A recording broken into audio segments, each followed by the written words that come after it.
Hola, feliz Cinco de Mayo. Somos sus anfitriona. Mi nombre es Marissa. And mi nombre Bethany. And today we're going to be making tacos, and we're going to talk about Cinco de Mayo and what it's really about. And you may be wondering what the hell this has to do with millennials. Everything and nothing? I'm not really sure, but I do know that it's important to talk about other cultures and kind of get educated about, something other than what you are used to. So we're going to start this episode by making tacos. There's going to be 2 of them. We're going to do a vegan taco because if you don't know, my husband is vegan, so most of my meals are vegan based. Bethany has never tried a vegan thing and she's a picky eater. So we're going to see how she likes it. I'm going to make a vegan one and then I'm going to try it, but make it very small. Yeah, and then after that, we'll get into the episode with some facts about Cinco de Mayo. You ready? Yes. Okay, so obviously first we're going to take tortilla. And and then what I do first is I will do sour cream on the bottom. So this one. I'm going to just start with this vegan meat. I'm so scared. Here we go. Like, what's it made of if it's not actual meat? It's like mushrooms. See, I don't like mushrooms. That's my problem. Oh my God. You should like mushrooms. Next, I do guacamole. I don't even really like vegetables. I don't like Girl. I don't like avocados. It tastes like wet grass, mushy grass. This does not. You will like No, this it one. does. You will like this one. It's like mushy grass. All right, then I do cheese. I'm like the worst when it comes to food. Vegan. So what's vegan cheese made of?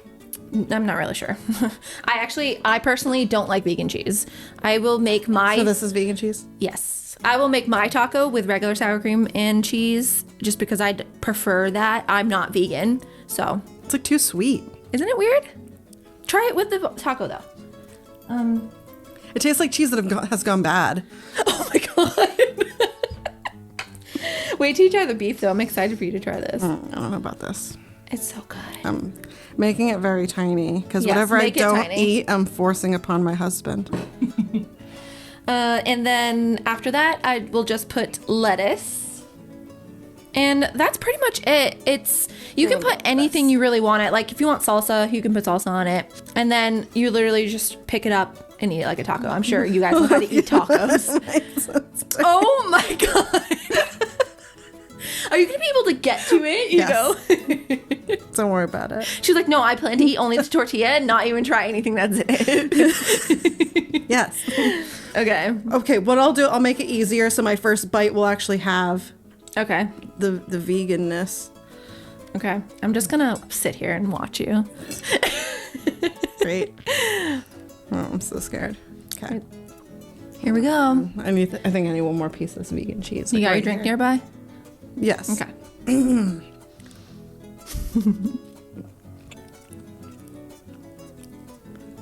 you want to spit it out?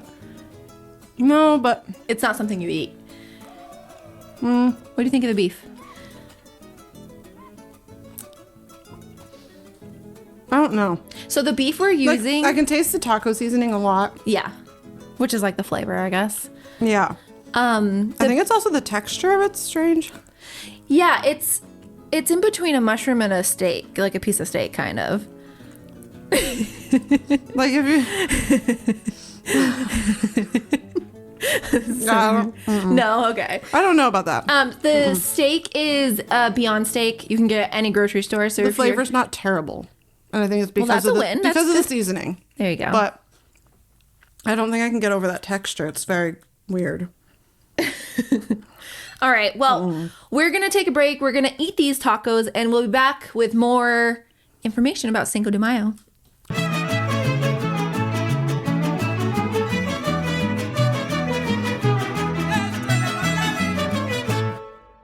And we're back. We had the tacos, and they were really good. And I'm excited to get more into what Cinco de Mayo is, because I'm assuming a lot of people don't know what it is. So, I didn't know. Bethany. Yeah. Que hey en tu taza. Oh. What's in What your does that mug? mean again? And what's in your mug? So this is because I really like the banana coffee at Dunkin'. I over time decided, yes, I like it a lot. So I ended up getting their banana Dunkin' mug as well as You can rewind to like the first like I don't know, like the first episode, and then the couple after that, it's just the banana coffee. yeah. So banana She's a coffee lover. in my banana coffee Dunkin' thing. Yeah. Thing, mug, thermos. I'm back with my mason jar because I don't have mugs. And I have an orange soda. I don't know, it reminds me of like Cinco de Mayo. It's not like that, you know, that Mexican orange soda that is in there? That's my favorite, but I didn't have it. So this is probably like Sunkist or something. But anyways, cheers. Cheers. All right. So let's get educated. I do have sources of everything I found. I'm not going to say them, but I will list them in the show notes. So if you want to refer to them, you can just look at the notes and get them there. First, we're going to start with Cinco de Mayo facts, since this is about Cinco de Mayo. Yes. So Cinco de Mayo was first celebrated in LA and San Francisco in 1863, which is a very long time ago. Like, I can't even fathom that. 1860. When were houses built here? I feel like when I'm driving down like 6A in Hyannis, I'm looking at the numbers. You know how they're all historic? I think there are some that are 1800s, I'm sure, for sure, like on 6A. That blows my mind. I don't know if there's any 1700 ones. Yeah. Well, anyways, it became a holiday when Mexicans in California first heard about the victory over the French forces at the Battle of Puebla the year before. The celebration spread over time and was not initially a major holiday in Mexico itself, but rather a way for Mexican Americans in the U.S. to express pride in their cultural heritage. It was celebrated by miners and residents as a rally for freedom, democracy, and resistance against imperialism. So if you're not a history person like me, are you a history person? A big history person. So I loved science in school. Like, Same. History was like the bane of my I dropped existence. history classes to take more science classes. In college, I failed my history of photography class like twice. Yeah. Because I hated it so much. I just could never remember dates and people's names and everything. But now that you're older, how do you feel about history now? The same. You do. So I changed. I'm like so interested in this stuff now. Yeah, no, not me. Like if someone starts telling me about history, You're I like, my mind's elsewhere. And you're like, yeah, go Gone. whatever. But it's funny because I've always been this way. So there are certain key things I will always remember. I'm a very visual learner. And like Same. One time my dad, we stopped on a trip, Fort McHenry, and I'll never forget. that? I don't remember. Okay, just Fort McHenry. I don't remember. Maybe where we'll it just is. like put that right here, wherever it is. Yeah. So we were on our way back from a trip somewhere, and I was with a friend. And we were like, where are we? Why are we stopping here? And he was like, we're at a fort. It's a really cool fort. And me and my friend were like, no, It's always a fort. We don't want to do this. This is so boring. And history, you know? So he's like, nope, you're going to get out. We're going to learn. And Gonna learn tonight. I now know, and I'll never forget, that Francis Scott Key, I bet you don't know who that is. No idea. He wrote the Star Spangled Banner at Fort McHenry. That sounds like it should be Jeopardy like, question right there. That's no, so but like, random. and other than that, like, I don't know history. Yeah. But I know that. Yeah, I'm more interested in it now. So like I watch a lot of documentaries now. Yeah. Which I don't know if that's history or just like informational stuff, but Like, I'm interested in like the history of the dinosaurs, of course you are. but sometimes, I guess it's whatever you're interested in. and I am interested in history. Like, don't get me wrong, but I feel like I don't. I'm I don't interested- retain the information very I'm well. interested in the history we weren't taught, which Yeah. is a lot. Yeah. Yeah. So, I guess a quick little lesson about the Battle of Puebla. France invaded Mexico in 1861, attempting to install a puppet monarchy after Mexico suspended foreign debt payments. About 4,500 untrained Mexican soldiers defeated roughly 6,000 professional French troops, which is insane. They ended up the French suffered 1,000 casualties compared to the very few Mexican casualties, leading to a temporary French retreat. So what I'm learning is that the Mexican army is badass.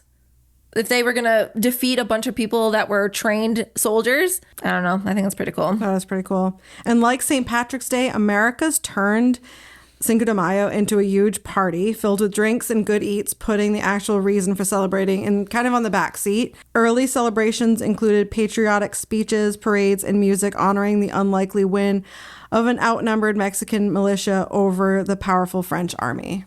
So I agree with the St. Like Patrick's over Day time, it's thing. kind of just become More of a party, become less that, yeah. about that. See, I have no problem having fun, like having good food and celebrating and having fun with a holiday that represents a culture. But I strongly think that if you have no clue what it's about, then maybe you shouldn't. And here's the thing. I was looking it up because I was like, oh, isn't Cinco de Mayo like Mexico's Independence Day? Right. Which is It's like, different. It's not. It's a different day, Their right? Independence Day is September 16th. Okay, that's so random. That's this so one, different. because it's specifically for the Battle of of Puebla. So it really isn't Mexico as a whole. Like, so they, even in Mexico, they don't really celebrate this. No, at all. it's an American holiday. It's an American holiday, made for holiday sure. for the Mexican culture. Yeah. Which is cool. Yeah. But it's so weird that it's just not even But like like an people actual... always say it's their because like whenever everybody asks like, oh well, why do you celebrate Cinco de Mayo or what is it? Yeah. Oh, it's their version of Independence Day, which is now I know it's not. I looked it up and I was like, oh, guess we were all wrong. Yeah. It's not. So if you're going to celebrate Cinco de Mayo or St. Patrick's Day,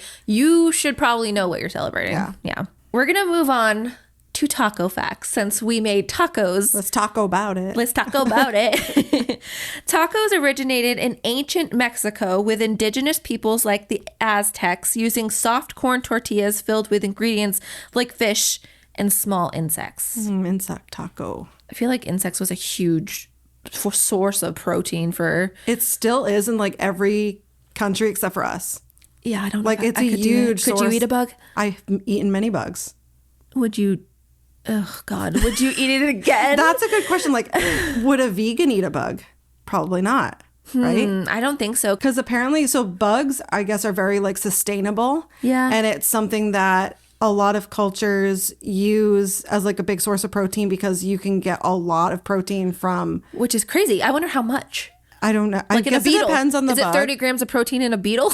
And one of every 3 creatures on Earth is a beetle. So, I mean, there's a lot of bugs out there. I'm so glad we have her on here because I would not know that. That's pretty cool. I tell that fact a lot.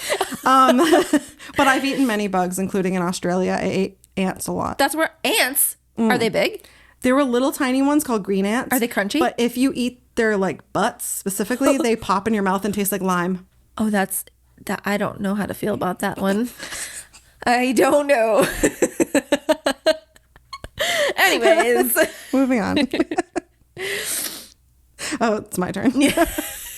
We're new to this. Tacos traveled to the U.S. in the late 19th and early 20th centuries with Mexican migrants working on railroads and in agriculture. Yeah, so from what I researched, tacos were for the poor, for the workers, for the... So probably as more Mexican immigrants came into the country, the more it became people, more of a prevalent thing. And then they were like, holy crap, like, tacos these are good. Let's have Taco Tuesdays. Hell yes. Well, I did learn too, a random fact is that lobster used to be for like the peasants. It was for the poor, which is insane to me because I love lobster. A giant bug of the sea. I do know that. Crawfish, what do they say crawfish is like, I don't know, the bug of the... Actually, crawfish aren't even in the ocean. They're like in the mud. They're like a small lobster that lives in fresh water.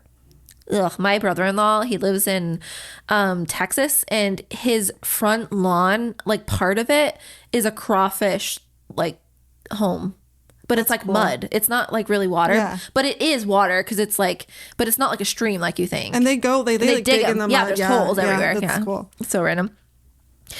In the early 1900s, street vendors, including San Antonio's Chili Queens, helped introduce tacos to American. I wrote palates, but I meant plates. Oh, plate. Do you mean pallets or plates? Does it say pallets or plates? I don't know. Pilates. Pilates. Oh my gosh. Anyways, I love tacos. I think they're so good. I actually eat them every Tuesday. Yeah. For me, I'm not a big taco person because I don't like a lot of the extra things people put in. Like, I'm not a big pepper fan or like tomato fan or even like guacamole. Don't really like too much. Guacamole is the best. So for me, it's like I'm eating basically a tortilla filled with beef and cheese. I mean, I'm not mad at that though. That's like a quesadilla, I guess. Yeah. You know? Yeah. Instead of a taco. Yeah. Like one of my favorite like burritos, even from like Taco Bell, doesn't even have meat in it, but it's a bean, cheese, and rice. Just that's it. Just Taco Bell has a vegan taco that's made out of potatoes. Interesting. I haven't had Taco Bell in a very long time. So did you know there's a term that Mexicans use for their childless millennialism, and it's called dinks. I mean, I've heard the word dinks. You have? I've never heard of it until I was researching it. I just didn't know that was it. So it means double income, no kids. So they literally call childless millennials dinks. So we're childless millennials, they're dinks. I'm not sure if I would like that. Dink. Because it's usually like an insult. It sounds like it. Yeah. I mean, people already put their nose up to us childless people anyway, so that makes sense that it sounds like that. Dinks are increasingly fueling luxury markets and focusing on professional expansion. Example, salsa queen who transformed a personal passion into a multi-million-dollar business. So, like us, I know we said before, like from our first episode, that a lot of millennials are business owners. So that's literally my next bullet on here. I am learning that. Oh, I didn't read ahead. No, that's okay. Because I was when I'm doing this research on like a bunch of different things, I am learning that our age, the millennials or the dinks, we're all business owners. Like we just don't want to do anything for anybody else. We literally just want to work for ourselves. What does that say about us? Like that says something about our youth and how we grew up, I guess. Yeah. It's insane. I think it's kind of cool though. You know, we're paving our own way.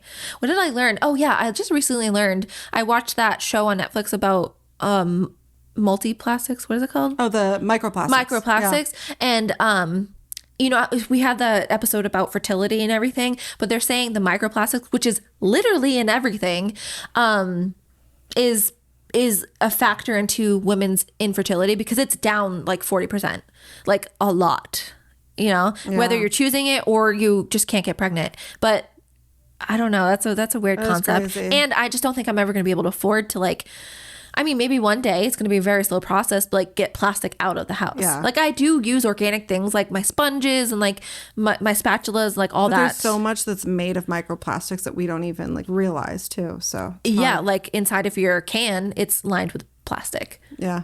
Even the chips that we're eating today, your paper bag was lined with plastic. Lined with plastic, yeah. You had to cut it open. Yeah. I get it keeps it fresher and everything, but you know. Man, that's insane.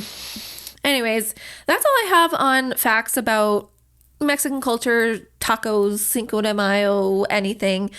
Anything you want to say about Cinco de Mayo? I was going to say my one like Spanish phrase I know really well. Okay, go. I'm so excited. So even though I took so many years of Spanish, I mean, starting from kindergarten even. Oh, I have like 8 years. One vocab that I remember from a kid was just gato, like cat. That was like my one takeaway when I was in kindergarten. But then when I grew older and had to take it in like high school, middle school, high school. Well, middle school we had to take Spanish, French, even Latin. Because then you had to choose which one you wanted to take later on, right? Yes, because then when I went into high school, that was kind of the case. I think we could choose only between Spanish and French. Yeah. But my first 2 years of Spanish, we didn't really do much. And like my teachers kind of like... I played soccer every day. Yeah, so. I progressed and ended up in an honors Spanish class, even though I had no clue what I was doing. So easy. And I ended up needed to drop out of my honors Spanish because I was like failing it because I wasn't at honors level, even though I got to my honors Spanish. Yeah. But I do know quite a few words from a lot of different, like I know a lot of Swahili words. I know, Wow, that's interesting. Yeah, I do. So do you actually know another language? Not fluent. Are you Mexican? No. Me either. But I do know, por favor, manténganse alejado de las puertas. Yeah, what is that? Please stand clear of the doors. Did you go to Mexico? Disney World. Okay. So what ride is that then? The monorail. Oh, okay. That makes sense. The monorail. That makes sense. Yeah. Because you sit there and listen to it Please so many times. Please stand clear of the doors. Por favor, manténganse alejado de las puertas. Oh my God, she says it so good. That's insane. Yeah. Yeah. My mind is like exploding right now. Oh, so I know some Spanish. That's really cool. I know some Spanish. Like I said, I took it for 8 years. We went to Mexico. Actually, almost a whole year ago. It ended very badly, put us in a lot of debts. We only spent 2 days there and had to come home. But I was so excited because I was like, I can use some of my Spanish there. I remember when in college, when I was living in Boston, it was probably like the year after high school. So it was like fairly new. Yeah. I was walking down the street and some lady was like speaking to me in Spanish, but I like spoke back to her. She was just asking directions. Yeah. There's been times that I've been able to kind of do that too when someone's had questions after an animal show and I know enough to sometimes I feel answer like them or kind of be able to help them out or at least know what they're asking. I feel like you have to learn it very young, like before you speak almost. Yeah. You have to be learning both in order to retain it. Yeah. And I just feel kind of like ignorant for like not knowing 2 languages. Yeah, that's why a lot of bilingual people, they started like when they were kids, like little kids, when you're sponges and absorb everything. Yeah, and everything in one ear out the other lately. ADHD, that's really what it is. And I just can't retain a lot of things. Okay, well, I guess we're going to wrap this episode up. Happy Cinco de Mayo for anyone that celebrates, and if you don't and you want to celebrate, now you know a little bit about why Cinco de Mayo is a thing. So thanks so much for tuning in. Shout out to Nick from Killing It Entertainment for producing and editing this podcast. Subscribe to our channel and follow us on social medias. The more likes and views and comments and reviews we get, the more people are going to see us and the more that our stuff is going to get out there to everyone. So important. Please do that. And yeah, that's it. Saluda a tu gato. Tell your cat we say hi. That means tell your cat we say hi. You threw me off by doing the Spanish, and I was like, tell your cat we say hi. And you're like, yep, that's what it means. And I was supposed to look at that one. All right, is that good then? Yeah. I didn't take a sip of this at all. Me neither. Flip. Cinco de Mayo!